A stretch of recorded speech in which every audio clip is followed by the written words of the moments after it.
الحمد لله نحمده ونستعينه ونستغفره ونؤمن به ونتوكل عليه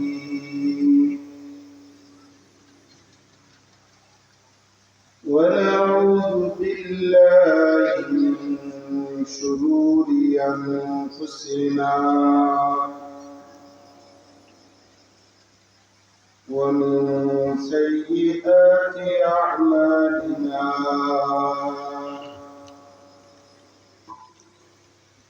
من يهده الله فلا مضل له ومن يضلله فلا هادي له ونشهد أن لا إله إلا الله وحده لا شريك له ونشهد أن سيدنا وسندنا وحبيبنا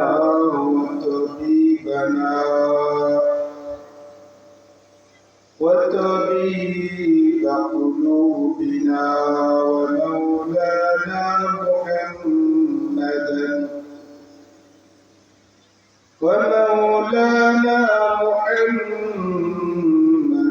عبده ورسوله أرسله بالحق بشيرا ونذيرا وداعيا إلى الله بإذنه وسراجا منيرا أما بعد فأعوذ بالله من الشيطان الرجيم بسم الله الرحمن الرحيم كتب عليكم القتال وهو كره لكم وعسى أن تكرهوا شيئا وهو خير لكم وعسى أن تحبوا شيئا وهو شر لكم والله يعلم وأنتم لا تعلمون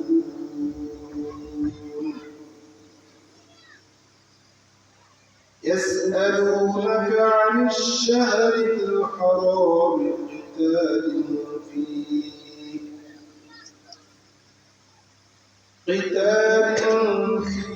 قل قتال فيه كبير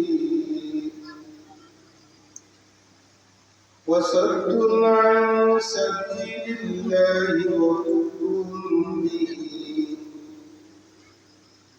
وكفر به والمسجد الحرام وإخراج أهله منه أكبر عند الله والفتنة أكبر من القتل ولا يزالون يقاتلونكم حتى يردوكم عن دينكم إن استطاعوا ومن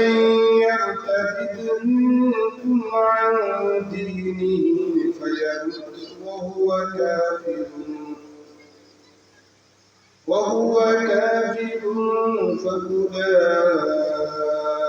فأولئك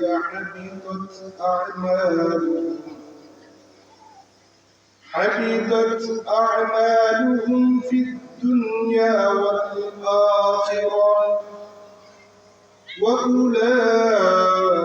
وأولئك أصحاب النار هم فيها خالدون.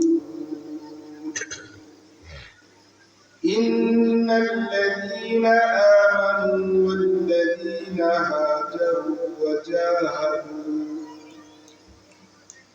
وجاهدوا في سبيل الله أولئك يرجون رحمة الله والله غفور رحيم. صدق الله العظيم. شكر آمين. وقال رسول الله صلى الله عليه وسلم إنما الأعمال بالنيات وإنما لكل امرئ ما نوى فمن كانت هجرته إلى دنيا يصيبها أو إلى امرأة ينكحها فهجرته إلى ما هاجر إليه ومن كانت هجرته إلى الله ورسوله فهجرته إلى الله ورسوله أو كما قال عليه الصلاة والسلام.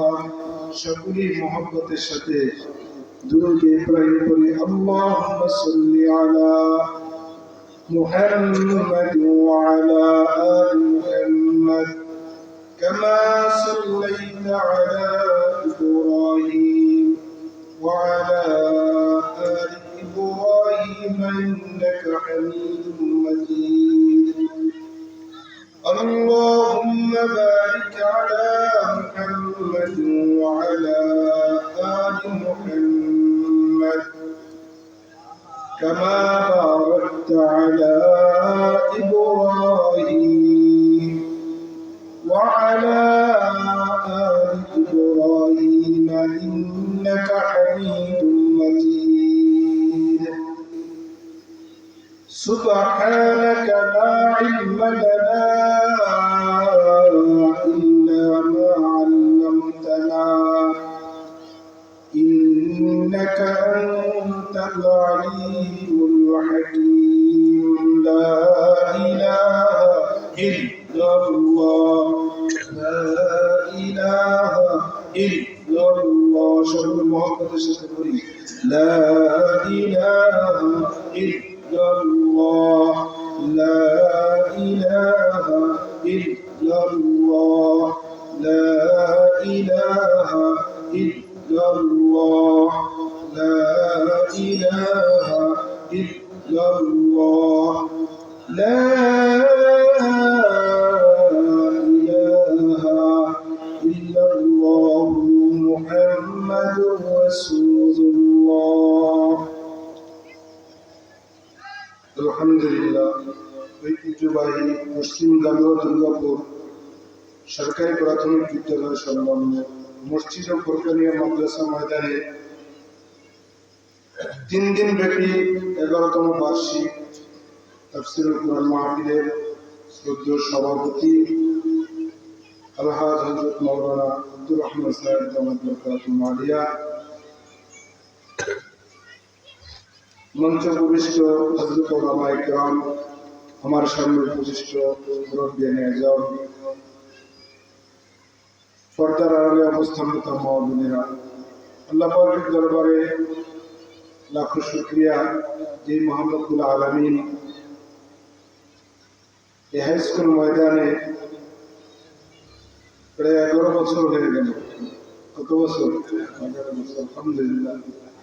আমি এই ময়দানে এবছর নিয়ে মনে হয় 3 বছর। আল্লাহ পাক রব্বুল আলামিন এই ময়দানে তাফসীরের আয়োজন করার তৌফিক দান করেছেন। যেন আমরা অন্তঃস্থল থেকে খুশি হয়ে সকলে বলে আলহামদুলিল্লাহ।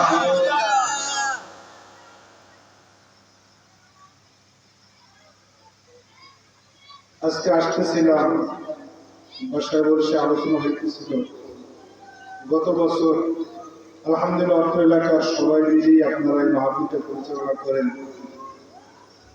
বিশেষ করে কয়েকজন লোক বিশেষ করে আমার সাথে যোগাযোগ করে, যুবক ভাইদের ভিতরে শফিক এবং সবার মধ্যে আমাদের মহসিন মামা। মামা হিসেবে ডাকি, যেহেতু গিয়াস ভাইদের মসজিদে একসময় নামাজ পড়েছিলাম, সেই হিসেবে গিয়াস ভাইরা তার মামা, সেই হিসেবে মামা রাখতাম। আর একজন হজরত কথা না বললেই নয়, যারা হজরত মাওলানা আলহাজ ইমরান হোসেন সাহেব। গত বছর এই ময়দানে একই সাথে আলোচনা করেছি।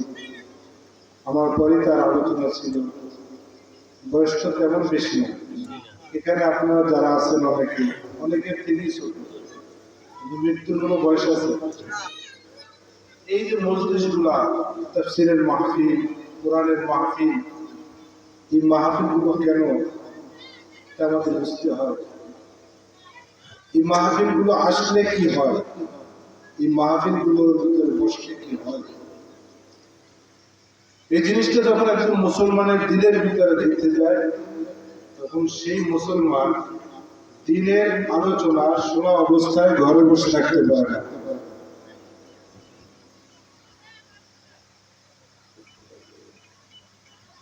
সে ছুটে আসে যখনই কোরআনের আলোচনা হয়, হাদিসের আলোচনা হয়, তারা আর ঘরে বসে থাকতে পারে। কারণ আমরা সাধারণত এখানে যারা আছি সবাই কম বেশি মোবাইল চালায়, ঠিক না? ছোট বড় মোবাইল অনেকেই চালায়, কিন্তু কেউ বলতে পারবে আজ পর্যন্ত যে মোবাইল একজনের কিনছে দোকান থেকে আর কোনোদিন এর চার্জ দিতে হবে না। বরঞ্চ যত দামি মোবাইল হোক, যত কম দামি মোবাইল হোক, 2 দিন 3 দিন 4 দিন হাইয়েস্ট বেশি জোরে 1 সপ্তাহ এর ভিতরে মোবাইল চার্জ দিতে হয়। কথা বলেন ঠিক কিনা? জোরে বলেন ঠিক কিনা? তো তদ্রূপ আল্লাহ রব্বুল আলামিন আপনাকে আমাকে জিনিস দান করছে, যেটার নাম হচ্ছে কলব। হাদিসের মধ্যে আসছে, মানুষের যদি কলব ঠিক হয়ে যায় তখন তার সমস্ত শরীরটা ঠিক হয়ে যায়। যেটা বলে সুবহানাল্লাহ। ওয়াইদা ফাসাদাল জাসাদুল কুল্লু, আর যদি অন্তরটা নষ্ট হয়ে যায় তখন তার সমস্ত শরীরটা নষ্ট হয়ে যায়। হুজুর কেমন কথা? এটার প্রমাণ আপনাদের সামনে দু একটা কথা না বললেই নয়।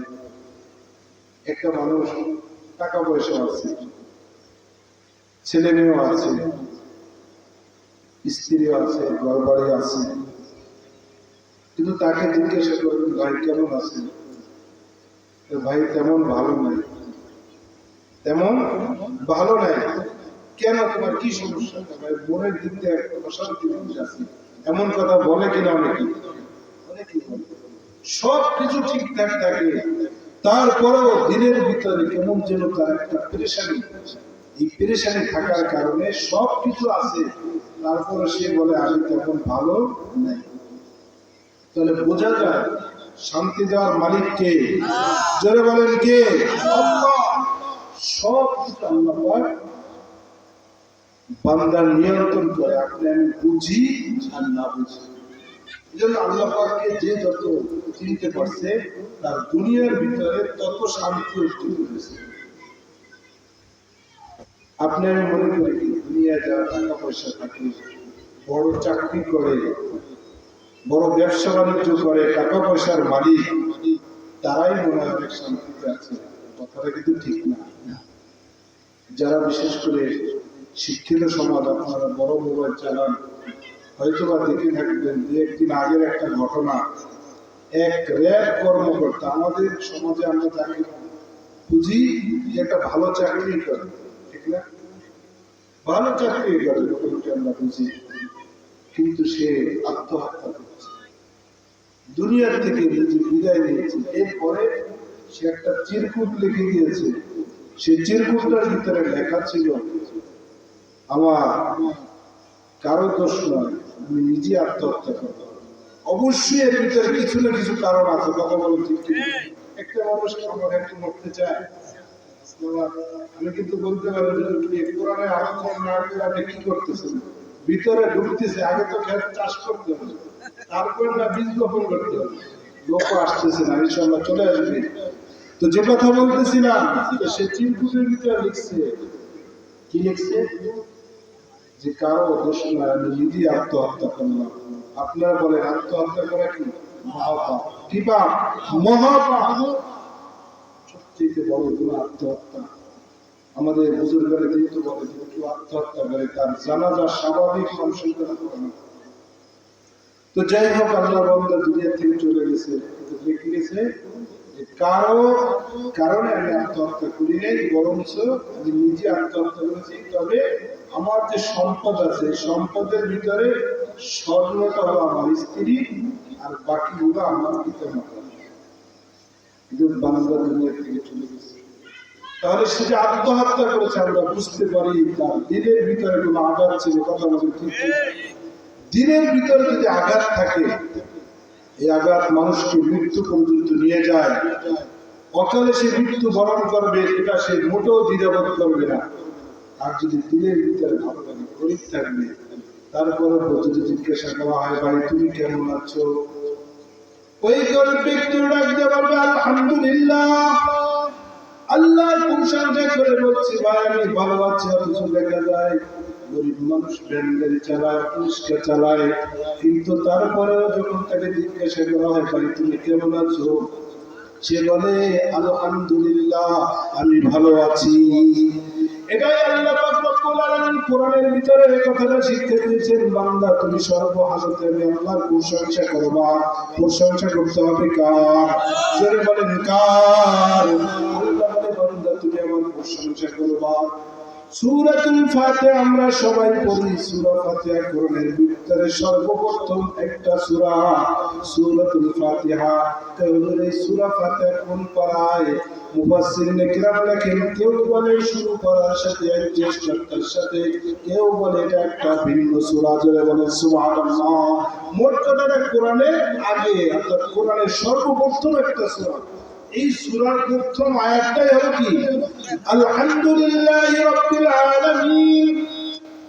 আল্লাহ পাক রব্বুল আলামিন নিজে শিখিয়ে দিচ্ছেন, বান্দা তুমি যেই কথা বলবা, যেই কাজ করবা, সব সময় আমি আল্লাহ তাআলার প্রশংসা করবা। যদি আপনারা আমার একটু বলে যে ভাই তুমি তো অনেক ভালো মানুষ, তোমার কথা অনেক জায়গায় শুনলাম, তখন মনের ভিতরে একটু ভালো লাগে।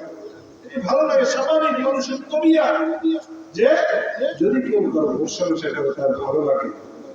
কিন্তু যদি কেউ খারাপই বর্ণনা করে, আমরা অনেক সময় ইতিহাসে পাই, সামান্য একটা জিনিস নিয়ে, আমার সেই মাদারীপুর এলাকায় কিছুদিন আগে সামান্য একটা জিনিস, কি জিনিস, একজনের মেয়েকে আর একজনের বেলায় নিয়ে গেছে। আপনাদের এদিকে আছে না? সব জায়গায় কম বেশি আছে। এই রোগ থেকে বর্তমানে বাচ্চা অনেক কঠিন দেয়। যাই হোক, স্বাভাবিক তারপর বিবর্ষ দিয়েছে। একটা লোকে শুধু বলছে কথা, এই তুই অমুকের মেয়েকে নিয়ে আসছিস, আর একটা কথা আছে আমি বললাম, এই কথাটা বলছে, কিন্তু এই কথাটা বলতে গেলে ঘটনা সত্য, তারপর ওরা একটু আত্মমর্যাদায় রাখছে। এই কথা বললি কেন? দুই গ্রুপ, বিশাল দুইটা গ্রুপ হয়ে গেছে, দুই বংশের মারামারি, শেষ পর্যন্ত এক বংশের একটা মারা। এবং সেই এলাকাটা একদম ফাঁকা, মানে রাত্রিবেলায় সেই এলাকায় কোনো লোক নেই। আমি যেই এলাকায় থাকি সেইখানে সাধারণ একটা কথা, তুই অমুকের মায়াকে নিয়ে আসছি, বাস। আর শয়তান তো ওদিক থেকে লেগেই থাকে। শয়তান মানুষের কি প্রকাশ্য শত্রু, কি শত্রু? প্রকাশ্য শত্রু। কিন্তু আজ পর্যন্ত আপনি আমি শয়তান দেখছি? প্রকাশ্য সত্য প্রকাশ্য সত্য বলছেন কে? আল্লাহ। আল্লাহ সুবহানাহু ওয়া তাআলা বলেন ইন্নাশ শাইতানা লা'দুউম মুবিন, নিশ্চয়ই শয়তান মানুষের প্রকাশ্য শত্রু। সে দেখুক আর না দেখুক, সে আপনাকে আমাকে ক্ষতি করেই চলে। শয়তান আবার দুই ধরনের। শয়তান কয় ধরনের? দুই ধরনের। একটা হচ্ছে জিন শয়তান, আর একটা হচ্ছে মানুষ শয়তান। আপনি কি বয়ান করেন? মানুষ আমার শয়তান। অযৌক্তিক কথা বলি না। কোরআনের ভিতরে আল্লাহ সুবহানাহু ওয়া তাআলা সূরা নাসের ভিতরে বলেন আল্লাযী ইউওয়াসওয়িসু ফি সুদুরিন নাস, যারা মানুষের অন্তরের ভিতরে আঘাত দেয়, ওয়াসওয়াসা দেয়, এরা দুই শ্রেণীর। কয় শ্রেণী? মিনাল জিন্নাতি ওয়ান নাস। ওলামায়ে কেরাম সাল্লাল্লাহু মাদ্রাসার প্রিন্সিপাল ছিলেন, শিক্ষক ছিলেন, তারা বুঝবেন আল্লাযী ইউওয়াসওয়িসু ফি সুদুরিন নাস মিনাল জিন্নাতি ওয়ান নাস। জিন মানে জিন, আর নাস মানে কি? মানুষ। এই দুই শ্রেণীর জিনিস, অর্থাৎ মানুষ এবং জিন, এরা মানুষের অন্তরের ভিতরে ধোঁকা দেয়।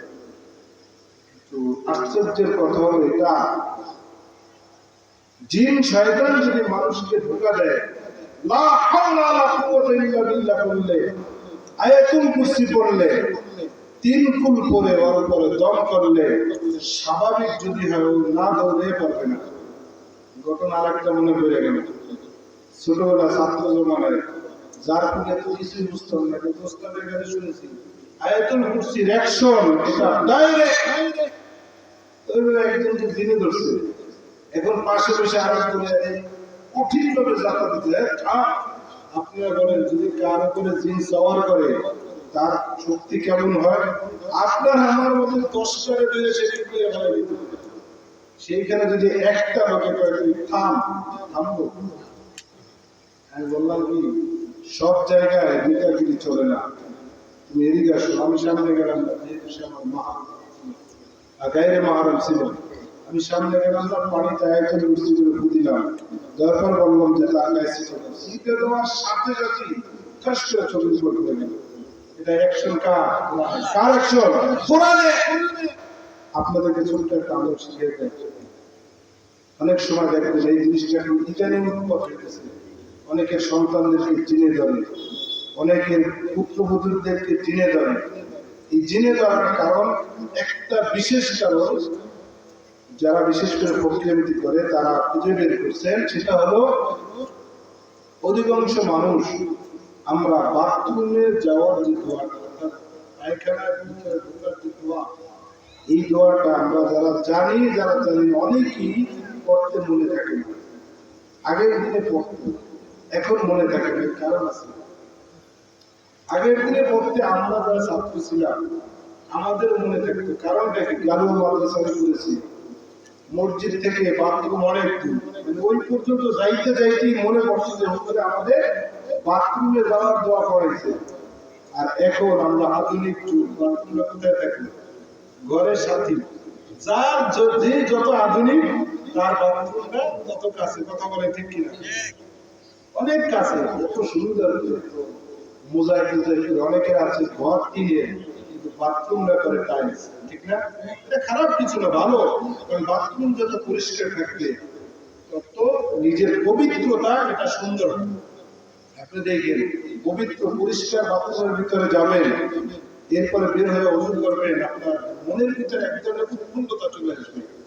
কিন্তু যদি ঢোকার সাথে সাথে আপনি দেখেন বাথরুমটা ময়লাযুক্ত পদার্থ, তাহলে বের হওয়ার পরে দেখবেন মনের ভিতরে কেমন যেন একটা অস্থিরতা পাওয়া। আপনি আমি ওযু করব, কিন্তু ওই ওযুটার ভিতরে কেমন যেন ভালো লাগবে না। কথা বলেন ঠিক কিনা? যে কথা বলতেছিলাম যে আমাদের মা বোনদেরকে, ছোট্ট ছোট্ট বাচ্চাদেরকে এবং পুত্র ওদেরকে জিনে ধরার এক নম্বর কারণ হলো আমরা বাথরুমে যাওয়ার আগে যে একটা দোয়া করতে হয়, এই দোয়াটা অনেকেই ভুলে যায়। অনেকে জানি কিন্তু ভুলে যায়, কারণ ওই যে একটা সৌন্দর্য আছে, ওই চাকচিক্য জায়গা ভিতরে ঠাস করে ঢুকে যায়, আর মনে থাকে না। কিন্তু শয়তান জিন এরা সবচেয়ে বেশি অবস্থান করে বাথরুমের ভিতরে। এই জন্য আপনাদেরকে আমরা বলি, আমরা নিজেরাও যেন আমল করতে পারি, আমরা বাথরুমে ঢোকার আগে অবশ্যই এই দোয়াটা করে নেব, আল্লাহুম্মা ইন্নী আউযু বিকা মিনাল খুবুসি ওয়াল খাবাইস। মুহাদ্দিসিনে কিরাম এই খাবাইসের তাফসীর করেন দুষ্ট জিন আর শয়তান। আল্লাহ তাআলার কাছে যখন সে পানা চায়, আল্লাহ আপনি আমাকে এই দুষ্ট জিন শয়তান থেকে বিরত রাখেন, বাঁচায় রাখেন, দোয়া কবুল করার মালিক কে? আল্লাহ। আল্লাহ তাআলার কাছে যখন বান্দা দোয়া করে, এই দোয়ার বদৌলতে আল্লাহ তাকে হেফাজত করেন। নতুবা আপনি আমি যত সুন্দর করে টাইলস করে মোজাইক করে বাথরুম করি, ওখানে জিন শয়তান ঢুকতে পারে না। ওদের আল্লাহ তাআলাকে শক্তি দিয়ে দিয়েছেন, যে কোনো সময় যে কোনো জায়গায় ঢুকতে পারে। তারপরে এই দোয়া যদি কেউ কইরা ঢুকে, তাহলে তাকে আর স্পর্শ করতে পারবে না। যেহেতু অনেক সময় মনে থাকে না আমাদের বাচ্চাদের দইরা ফেলে, অনেকে আমরা যাই হুজুরের কাছে, খারাপ কিছু না, হুজুর কি পড়ে, হুজুর যা করে এই জিনিসটা আপনার আমারও করা উচিত। আমাদের পাশেই যেখানে থাকে বাহাদুর সাহেব, হক্কানি সাহেব, তিনি বলেন যে আপনারা কখনো আমার কাছে জিনের তদবির নিতে আসবেন না। উনি একটা আমল শিখিয়েছেন, যেটা কোরআনের আমল, হাদিসের আমল। আপনাদেরকে বলবো আমলটা একদিন ছোট্ট আমল, আপনারা সবাই পারি, সূরা ইখলাস সবাই পারি না? ফালাক, বিশ্বনবীর এলাকার মানুষ না পাইলে পারে নাস, এই তিনটা সূরা ছোট ছোট সূরা, ইখলাস, ফালাক, নাস, এই তিনটা সূরা যদি পড়া কোন জিনওয়ালা রোগীর উপরে ফু দিতে পারে অথবা পানি পড়াইয়া পানি খাওয়াতে পারে, যদি বেশি দুষ্ট না হয়, কিছু আছে না বেশি দুষ্ট, স্বাভাবিক দুষ্ট হলেও সাথে সাথে চলে যাবে, আর বেশি দুষ্ট হলেও সাথে সাথে না চলে গেলেও মোড়ামুড়ি করবে। যদি দেখেন যে বেশি মোড়ামুড়ি করে, তাহলে বুঝবেন যে আমার এইটা স্যার আর একটু মজবুত আমল দরকার। তো ছোট্ট একটা আমল শিখিয়ে দিলাম। আমি যে কথা বলতেছিলাম যে আল্লাহ সুবহানাহু ওয়া তাআলা আপনাকে আমাকে এই পৃথিবীর মধ্যে পাঠিয়েছেন, তো আপনি আমি বেশি দিন থাকবো না। আপনার আমার নবী কয় বছর আছে? ৬৩ বছর। অনেকের এখানে হয়তো যেমন হতে পারে ৭০ বছর হয়েছে। কিন্তু আমি যে আলোচনাগুলোর দিকে যাচ্ছি, আমার যে আলোচনার মেন মকসাদ, আপনারা সবাই তার ভিতরে শক্তিশালী লোকের জন্য আজকের আলোচনাটা। আজকের যে আলোচ্য বিষয়টা আমার আলোচনার মধ্যে দুইটা বিষয় ফুটে উঠেছে। একটা হচ্ছে জিহাদ, আর একটা হচ্ছে হিজরত। জিহাদ করলে কি লাভ, হিজরত করলে কি লাভ, আল্লাহ পাক রব্বুল আলামিন যদি তৌফিক দান করেন, নির্দিষ্ট সময়ের মধ্যে আলোচনা করার চেষ্টা করবো। তৌফিক ইল্লা বিল্লাহ। আমি যে আলোচনা আসছিলাম যে দুই ব্যক্তিকে আজকে এই ময়দান থেকে হারিয়েছি, আরো অনেকেই হয়তো হারিয়ে গেছে যাদেরকে আমি চিনি না। তো আপনি আমিও কখন কোন সময় মারা যাবে এটা বলা যায়? আল্লাহ তাআলা বলেন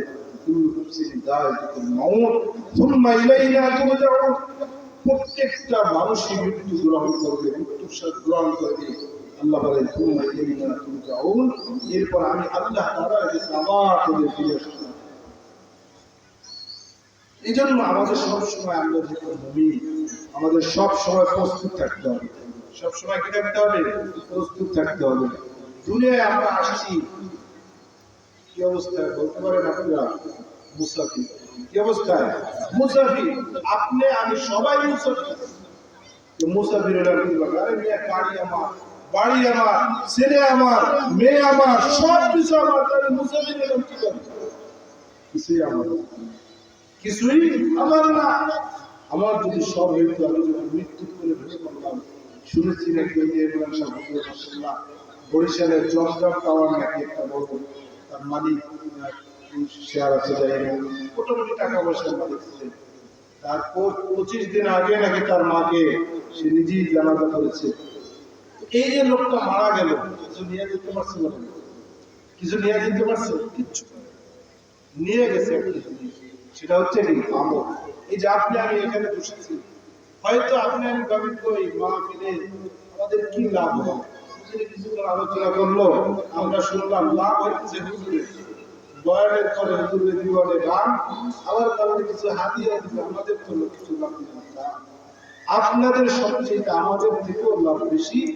যার যত দিনের ইখলাস থাকবে আল্লাহ পাক তাকে তত নেকি দান করবেন। যারা বলেন সুবহানাল্লাহ। قال رسول الله صلى الله عليه وسلم من قرأ حرفا من كتاب الله فله حسنة والحسنة بعشر أمثالها। আল্লাহ নবী বিশ্বনবী মুহাম্মদ রাসূলুল্লাহ সাল্লাল্লাহু আলাইহি ওয়াসাল্লাম বলেন, যেই ব্যক্তি কোরআনের একটা অক্ষর তেলাওয়াত করবে আল্লাহ পাক রব্বুল আলামিন তার আমলনামায় কমপক্ষে 10টি নেকি দান করবে। সুবহানাল্লাহ। কয়টি নেকি? যারা শুনবে তাদের আমলনামায় আল্লাহ পাক ওই পরিমাণ নেকি দান করবে। সুবহানাল্লাহ। দেখি কই দেখি না তো সম্মানিত হাজির, একটা নেকি যে কত দাম তা আপনি আমি এখন বুঝবো না, সেটা বোঝা যাবে যখন আপনি আমি চক্ষুতে বুঝে যাব। قال رسول الله صلى الله عليه وسلم নবীজি সাল্লাল্লাহু আলাইহি ওয়াসাল্লাম সাহাবাদেরকে নিয়ে বলেন, ও সাহাবারা তোমরা কি বলতে পারো সবচেয়ে বড় নিঃস্বকে, সবচেয়ে বড় ফকির কে? নবীজি সাল্লাল্লাহু আলাইহি ওয়াসাল্লাম এর প্রশ্ন শোনার সাথে সাথে সাহাবাদের মুখ থেকে সেই জবাবটাই বের হয়েছে যেটা সাধারণত আপনি আমি জবাব দিয়ে থাকি।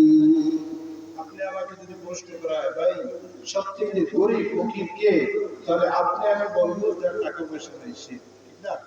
এটাই তো আমাদের উত্তর। তো সাহাবারাও বলতে যে সাদা সাদা জবাব, ইয়া রাসূলুল্লাহ গরিব তো সবচেয়ে সে যার কোনো টাকা পয়সা নাই। এই কথা শোনার সাথে সাথে নবীজি সাল্লাল্লাহু আলাইহি ওয়াসাল্লাম নবীজি বলেন যে না, সবচেয়ে গরিব হচ্ছে ওই ব্যক্তি যে কিয়ামতের ময়দানে অনেক নেকের পাহাড় নিয়ে উঠবে, অনেক নেক নিয়ে উঠবে, কিন্তু তার এই নেক শেষ হতে হতে হতে হতে হতে হতে হতে হতে শুধুই কেবলমাত্র একটা নেকিও বাকি থাকবে না, বরঞ্চ এর বড় আর তার আমল নামায় গুনাহ চলে আসবে। যারা বলে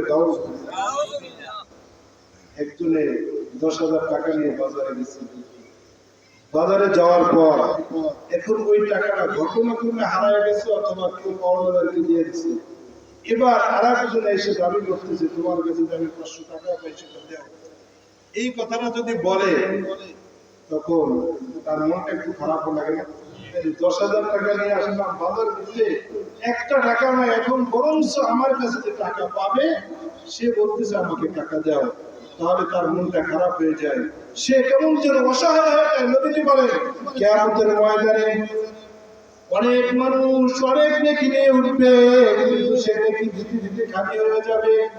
একজনে হজ করেছে, নামাজ পড়েছে, তাহাজ্জুদ করেছে, চেষ্টা করেছে, তাওহীদ করেছে, সব কিছু নেকি নিয়ে উঠছে, ওঠার পর কিছু পাওনাদার দাঁড়ায় যাবে, আল্লাহ আপনার এই বান্দা যেমন ইবাদত করছে, কিছু গুনাহ করছে, যেভাবে ইবাদত করছে গুনাহ করছে, কেমন গুনাহ?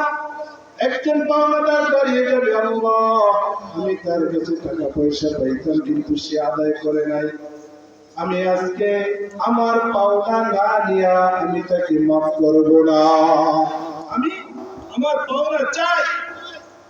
এখানে কি টাকার বাণিজ্য চলবে? ডলার চলবে? রুপিয়া চলবে? কিছুই চলবে না। এখন কি দিতে হবে? এখন আল্লাহ তাআলা ওই আয়াতের ভিতরে বলেছেন, আল্লাহ পাক রব্বুল আলামিন কিয়ামতের ময়দানে কোন বান্দার উপরে সামান্যতম অর্থাৎ ছোট্ট অল্প থেকে অল্প আল্লাহ পাক তার উপরে অবিচার করবেন না। এখন উনি দাবিটা মামলা দায়ের করছে, এবার বলার সাথে সাথে বলতেছে যে ঠিক আছে, তাকে তুমি কি চাও? আমার নেকি করার জন্য নেকি দিয়ে দিবে।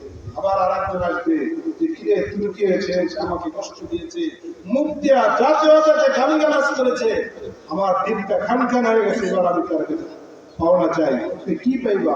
নেকি আছে, আমার নেকি করার জন্য। এভাবে দিতে দিতে দিতে দিতে সব শেষ হয়ে গেছে।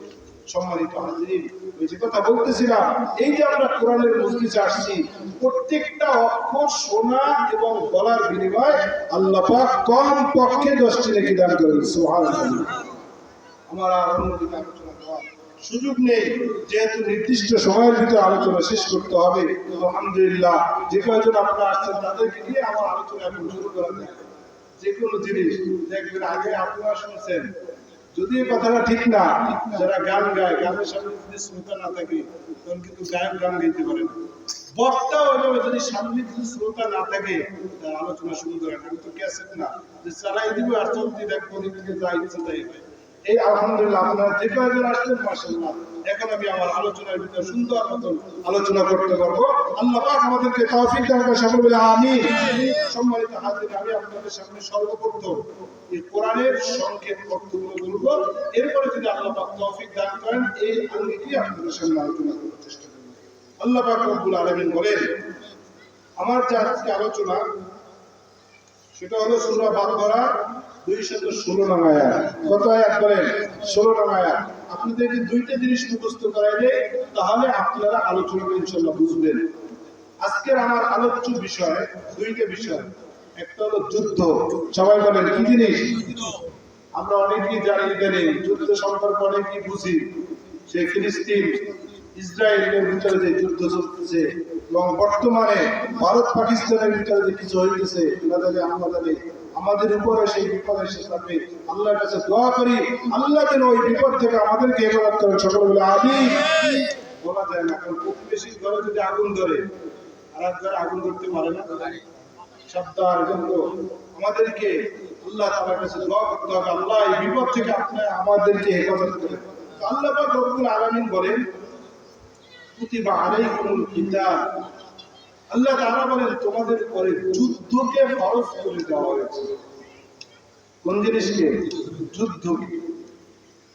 এক সময় এই যুদ্ধের কথা আলোচনা কেউ শুনলে, বললে তার বিভিন্ন রকমের অপবাদ দেওয়া হতো। যেটা বলে নাউযুবিল্লাহ।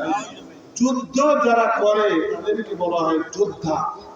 যুদ্ধ যারা করে তাদেরকে বলা হয় কি? যোদ্ধা। যুদ্ধ করে যদি বিজয় লাভ করে কেউ, তাদেরকে বলা হয় মুক্তিযোদ্ধা। আমরা তো মুক্তিযোদ্ধা তো বুঝি, ঠিক না?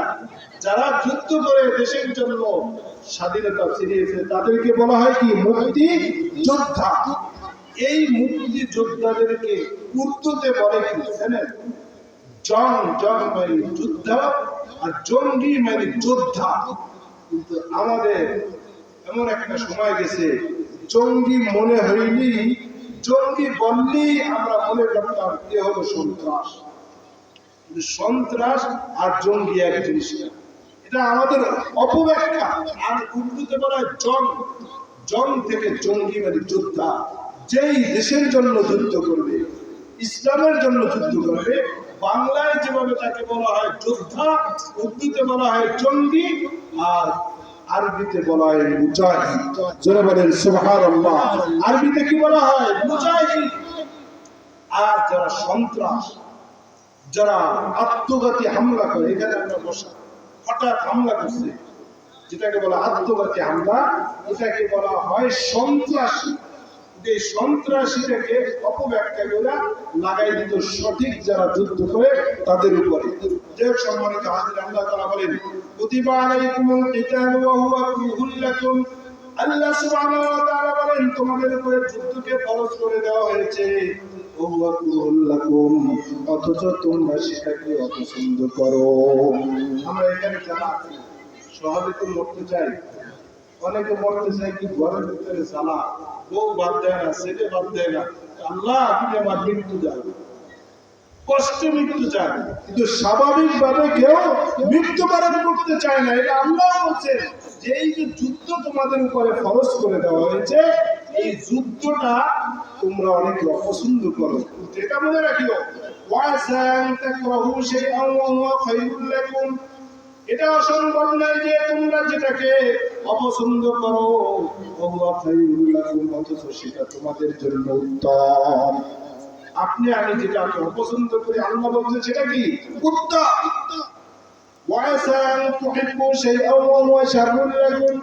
আল্লাহ সুবহানাহু ওয়া তাআলা বলেন, অনেক জিনিস আছে যে জিনিসগুলোকে তোমরা পছন্দ করো, অথচ তোমাদের জন্য সেটা ক্ষতিকর। এমন জিনিস আছে কিনা বলেন? গরুর গোশত কে খাইতে না ভালোবাসে? ইলিশ মাছ যদি গুঁড়া করে দেয় খাইতে ভালোই লাগে। কিন্তু ডাক্তার কয় তুমি যদি গরুর গোশ খাও মাত্র 10 দিন তোমার টাইম, যেই পেরেশা তোমার গরুর গোশ খাইলে তুমি বেড়ে ফেলে দেয় গল্পের মধ্যে। এমন ডাক্তার সাজেশন দেয় কিনা বলে, দেয় কিনা বলেন যে এই যে ডাক্তার সাজেশন দিল গরুর গোশ তোমার জন্য খারাপ, অথচ আপনারা তো গরুর গোশ খাইতে মন চায়। আল্লাহ তাআলা বলেন অনেক জিনিস তোমরা পছন্দ করো ঠিক, কিন্তু এই জিনিসটা তোমাদের জন্য খারাপ। আল্লাহ তাআলা এটাও বলেন ওয়াল্লাহু ইয়ালামু ওয়া আনতুম লা তা'লামুন। আল্লাহ সুবহানাহু ওয়া তাআলা বলেন আমি আল্লাহ তাআলা যা জানি সেটা তোমরা জানো না। ইয়ালামু ওয়া আনতুম লা তা'লামুন, যেটা তোমরা জানো না। এরপরে আল্লাহ তাআলা বলেন ইয়াসআলুনাকা আনিশ শাহরিল হারামি কিতালিন ফী। হে নবী আপনার কাছে কিছু কাফের মুশরিক বেঈমানরা কিছু মাস সম্পর্কে জিজ্ঞাসা করে, সেই মাসের ভিতরে যুদ্ধ করা সম্পর্কে। এই মাসে যুদ্ধ করা হালাল না হারাম, এই মাসে যুদ্ধ করা যাবে কি যাবে না এই সম্পর্কে আপনার কাছে জিজ্ঞাসা করে। হে নবী আপনি বলুন কুল কিতালিন ফী কাবীর। কিছু নির্দিষ্ট মাসের কথাটা তাফসীরের ভিতরে যখন ঢুকবো তখন আপনাদেরকে স্পষ্ট করে বুঝাবো। আল্লাহ তাআলা বলেন হে নবী আপনি বলে দেন আল্লাহ তাআলার মাস সব সমান, কিছু 4টা মাসের ভিতরে যুদ্ধ করা নিষেধ। কয়টা মাসে? 4টা। এই যে কাফেরদের প্রশ্ন, এটা কথা সত্য মতলব খারাপ। আসলে ওদের প্রশ্ন উদ্দেশ্যটা ভিন্ন, আপনাদের সামনে ইনশাআল্লাহ বলবো। তো আল্লাহ রাব্বুল আলামিন আরো বলেন ঠিক আছে এই মাসের ভিতরে যুদ্ধ করা এটা অপরাধ। হে নবী তুমি এই কথাও বলে দাও এর থেকেও বড় অপরাধ হলো ওয়াসাদ্দুন আন সাবিলিল্লাহ, আল্লাহর রাস্তায় বাধা দেওয়া। কেউ যদি আল্লাহর রাস্তায় জিহাদ করতে যায়, কেউ যদি আল্লাহর দ্বীন কায়েমের জন্য চেষ্টা করে, তাকে যদি কেউ বাধা দেয়, এটা হচ্ছে ওই যুদ্ধ, ওই মাসে যুদ্ধ করার থেকে বেশি অপরাধ। আল্লাহ তাবারক ওয়া তাআলার সাথে যদি কেউ কুফরি করে, আল্লাহর জমিনে থেকে আল্লাহর সব কিছু বর্জন করার পরেও যদি কেউ আল্লাহর নাফরমানি করে, আল্লাহকে না মানে, এটা হচ্ছে অর্ধেকের বেশি গুনাহ। এরপর ওয়াল মাসজিদুল হারাম, আপনারা হয়তো এখানে অনেকেই হাদিস আছেন বাইতুল্লাহর পাশে যেটাকে বলা হয় বাইতুল্লাহর চতুর্দিকে যেটা ঘেরা, এটাকে বলা হয় মসজিদে হারাম। এক সময় ওখানে মানুষ অবস্থান করতে হয়, তো এখন ভিড়ের কারণে ওখানে মানুষ থাকে না, পাশে থাকে। আল্লাহ বলেন ওই মসজিদে হারামে যারা থাকে, মসজিদে হারামের যারা অধিবাসী, তাদেরকে ওখান থেকে বের করে দেওয়াটা আরো বড় গুনাহ। ওখানে অর্থাৎ মসজিদে হারামের থেকে তার পরিবারকে বের করে দেওয়া বড় গুনাহ আল্লাহর নিকট। আল্লাহ বলেন এর থেকেও বড় গুনাহ হল ফিতনাতু আশরাফুল ফিতনাতু আকবারু মিনাল কতল। ফিতনাটা হচ্ছে হত্যার থেকেও বড় মারাত্মক গুনাহ। ফিতনা কি জিনিস এটাও ব্যাখ্যা করতে আসছে, তর্জমা করে বলছি।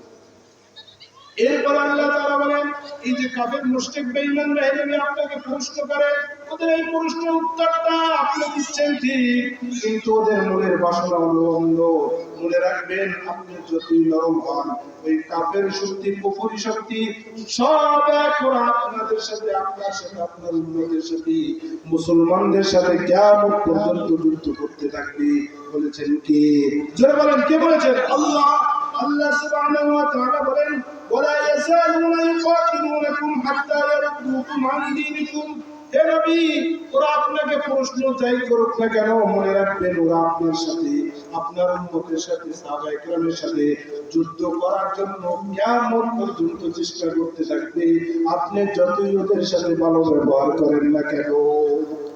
আপনারা অনেকে ছিলেন, মায়ার নবী ছিলেন না, তিনি কি ভালো ব্যবহার করছেন না?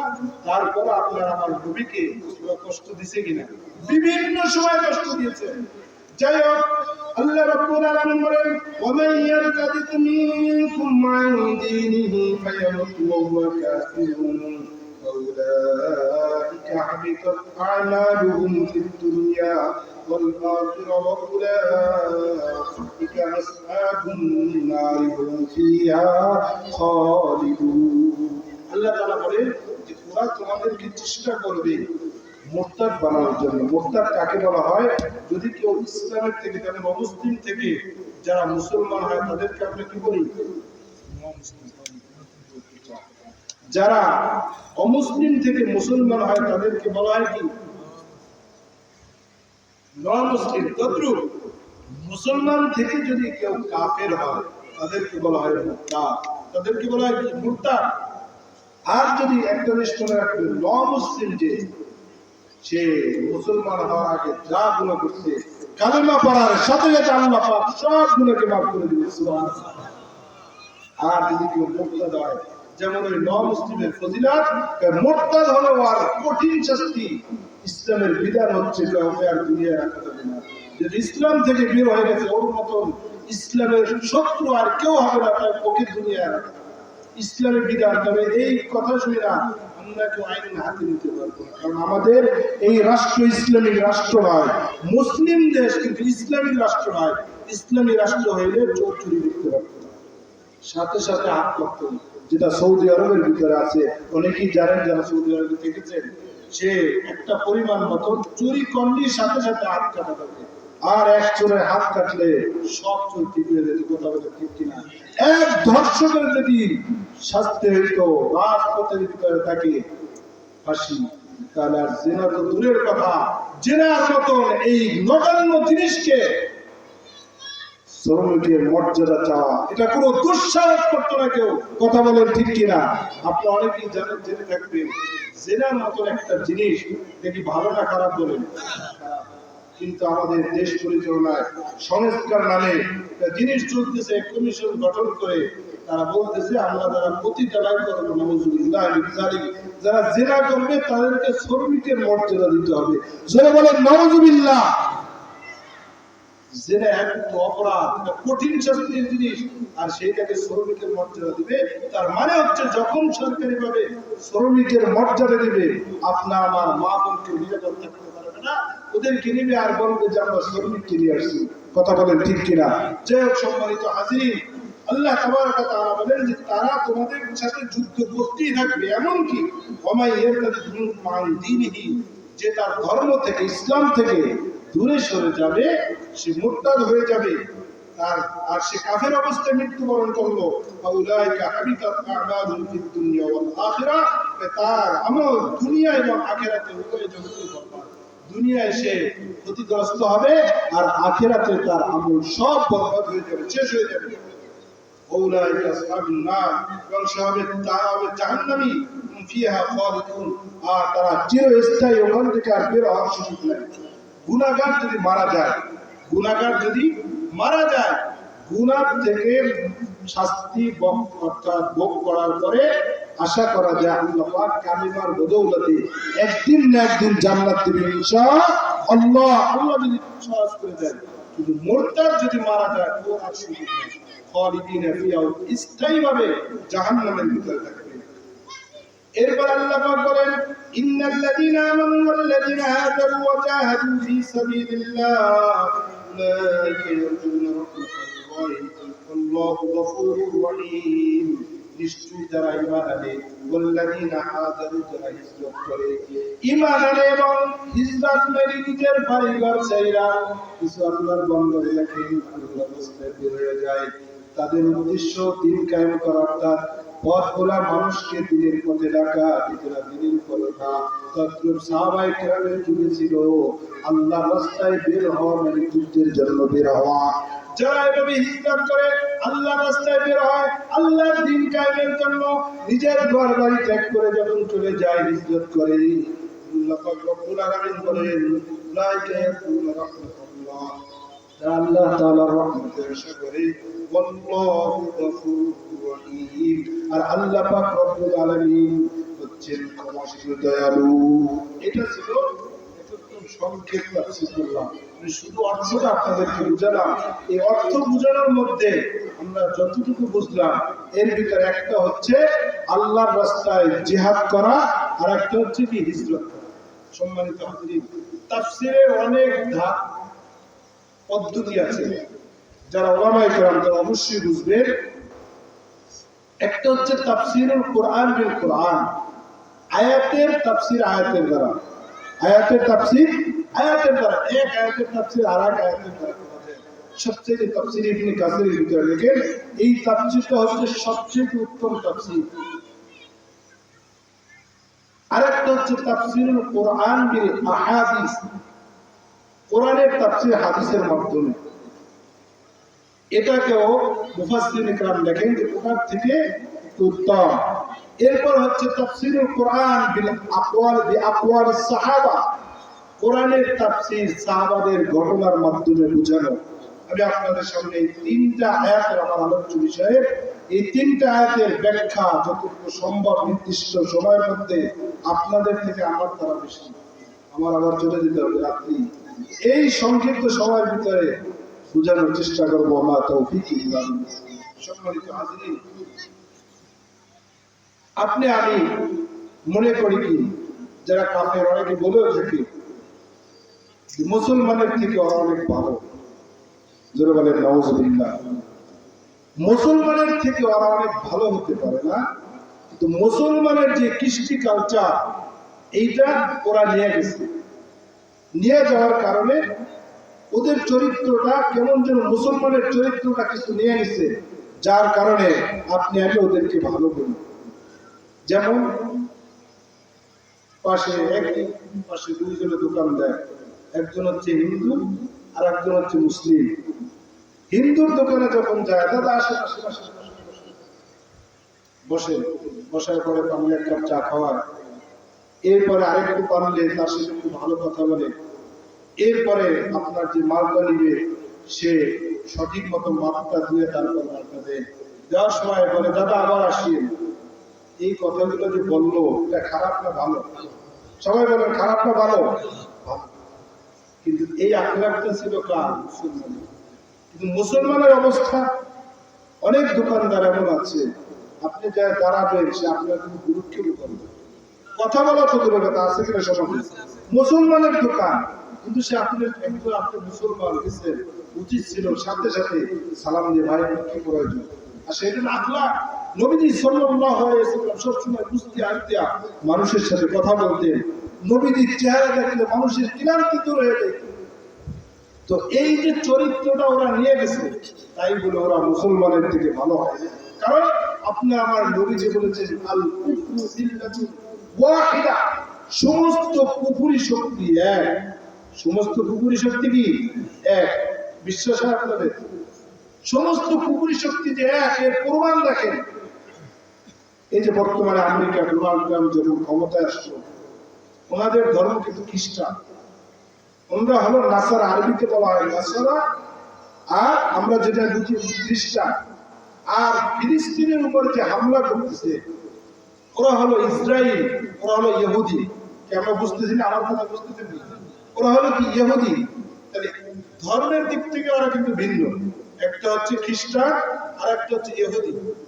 কিন্তু ফিলিস্তিনের উপরে যখন হামলা হয়েছিল, মাঝখানে আপনারা হয়তো অনেকেই শুনেছেন যুদ্ধবিরতি, আপনারা যদি ভিডিওগুলো দেখেন অনেকে হয়তো দেখেছেন, ছোট্ট ছোট্ট বাচ্চাদেরকে যেইভাবে ব্রাশ ফায়ার করতেছে, মারতেছে, কোনো মুসলমান থেকে সহ্য করতে পারে না।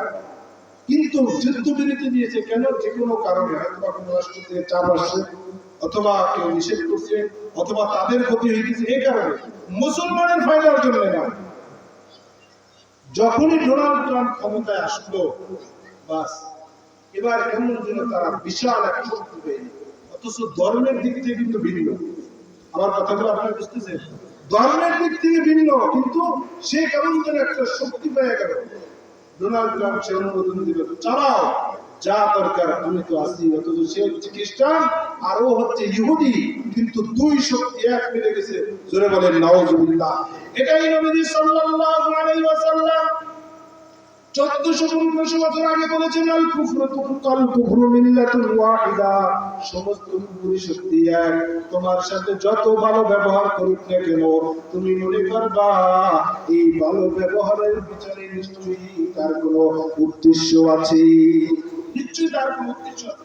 এখন সম্মানিত হাজিরিন, আল্লাহ পাক রব্বুল আলামিন আপনাকে আমাকে যুদ্ধ করার কথা বললেন। আপনি আমি যুদ্ধ করলে কি লাভ, এটা আপনাদের সামনে আমি কোরআনের মাধ্যমে বোঝানোর চেষ্টা করবো। আমার তৌফিক এক নম্বরে আপনার উপরে যুদ্ধের হুকুম দেখেন যে হুজুর এইসব আলোচনা কি করেন, এটা আমার নির্দিষ্ট আয়াত কোরআনের আলোচনা।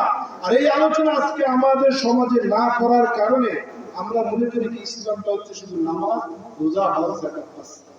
এই কথা আসলে, ইসলামের কথা আসলে ইসলামের উপর আঘাত আসে, কোরআনের উপর আঘাত আসে, আমরা তেমন কিছু করতে পারি না যদি শুধু একটু প্রতিবাদ করি।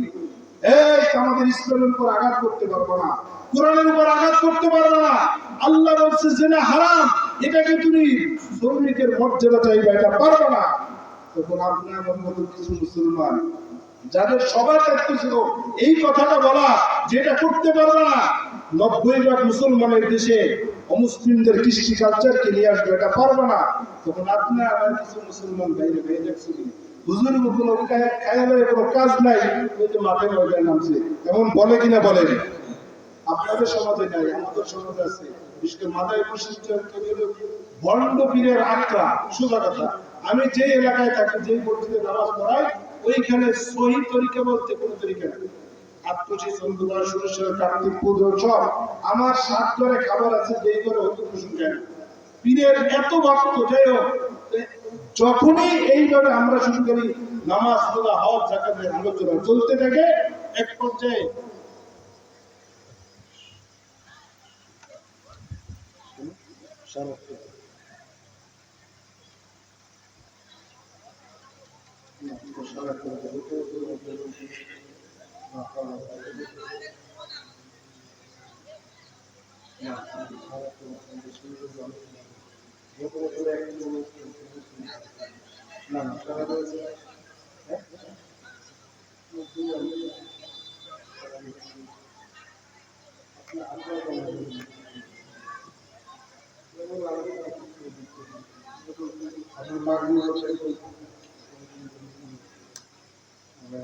নামাজের আগ পর্যন্ত চলবে, করলে বয়ানের মতো হবে না।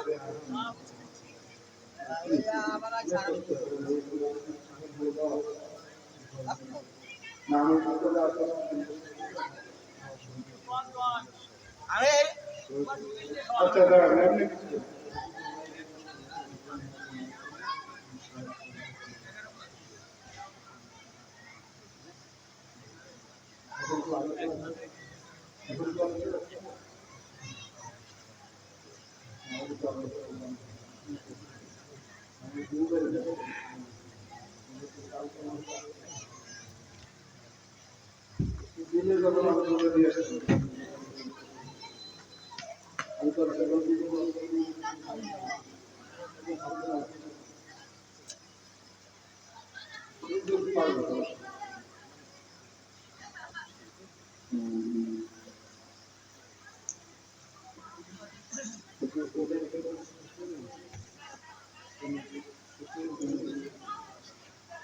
সম্মানিত হাজিরিন, আজকে এর দোষ না, বিষয়টা হলো আসলে আমাদেরকে যেভাবে আগে দিক নির্দেশনা দেওয়া হয়েছে সেভাবেই আমি আলোচনা সাজিয়েছিলাম।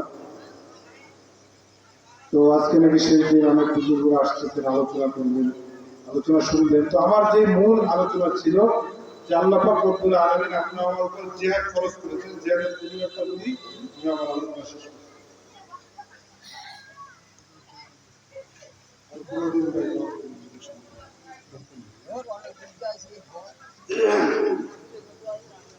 আল্লাহ পাক রব্বুল আলামিন বলে যারা জিহাদ করবে,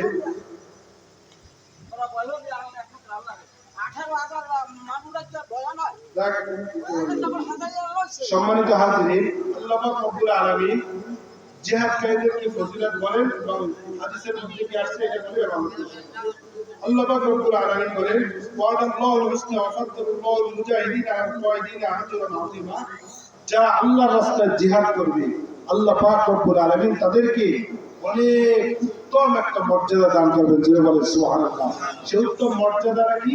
আল্লাহ পাক তাদেরকে বিনা হিসাবে জান্নাত দিবেন। যে বলে সুবহানাল্লাহ, বিনা হিসাবে জান্নাত মানে তার কোনো হিসাব থাকবে না। মুজাহিদের অবস্থা আপনারা জানেন, যখন সে মৃত্যুবরণ করবে ওই অবস্থায় তার কোনো গোসল লাগবে না, ওই অবস্থায় তাকে দাফন করা হবে। কেন? কিয়ামতের ময়দানে আল্লাহ তাআলার কাছে এসে বলবেন, আল্লাহ আমি মুজাহিদ, আল্লাহ বলবেন একে বিনা হিসেবে জান্নাত দিবেন। সুবহানাল্লাহ। হাদিসের মধ্যে আছে রাসূল পাক সাল্লাল্লাহু আলাইহি ওয়াসাল্লাম বলেন, ইন্না ফিল জান্নাতি মিয়াতা দারাজা, আল্লাহ তাআলা জান্নাতীদের জন্য 100 মর্যাদা রেখেছেন। কত মর্যাদা? 100। এর ভিতরে আল্লাহু লিল মুজাহিদিনা ফি সাবিলিল্লাহি মা বাইনা দারাজাতাইনি কামা বাইনাস সামাই ওয়াল আরদ। আল্লাহ পাক রব্বুল আলামিন মুজাহিদদের জন্য যে মর্যাদাটা রেখেছেন সেটা হলো আসমান আর জমিনের ভিতরে পার্থক্য যত, মুজাহিদদের মর্যাদার ভিতরে আমি তত পার্থক্য। জোরে বলে সুবহানাল্লাহ। সম্মানিত হাজরিন, যেহেতু আজকে শেষ মাহফিল, অনেক বুজুর্গরা আসতেছেন, আসলে আপনারা যারা কর্তৃপক্ষ আছেন আগের থেকেই সিলেক্ট করবেন এবং সেই অনুযায়ী টাইম জানাবেন। যেভাবে বিগত বছর একই কথা যেভাবে করছে এই বছর একই অবস্থা। আলহামদুলিল্লাহ, হয়তো আপনাদের সাথে আবার দেখা হবে ইনশাআল্লাহ মাহফিল ময়দানে। ওয়াকিল দাওয়ান আলহামদুলিল্লাহি রাব্বিল আলামিন। আসসালামু আলাইকুম ওয়া রাহমাতুল্লাহি ওয়া বারাকাতুহু।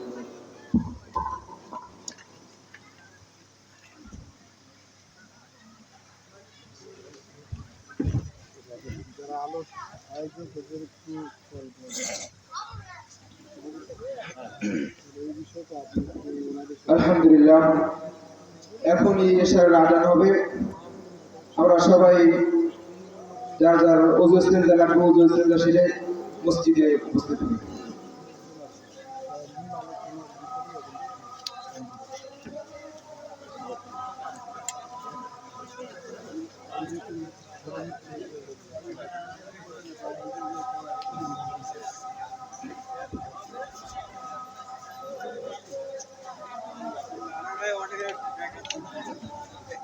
আল্লাহু আকবার, আল্লাহু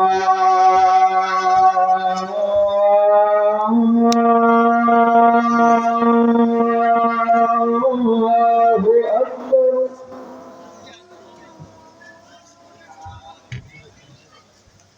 আল্লাহু আকবার,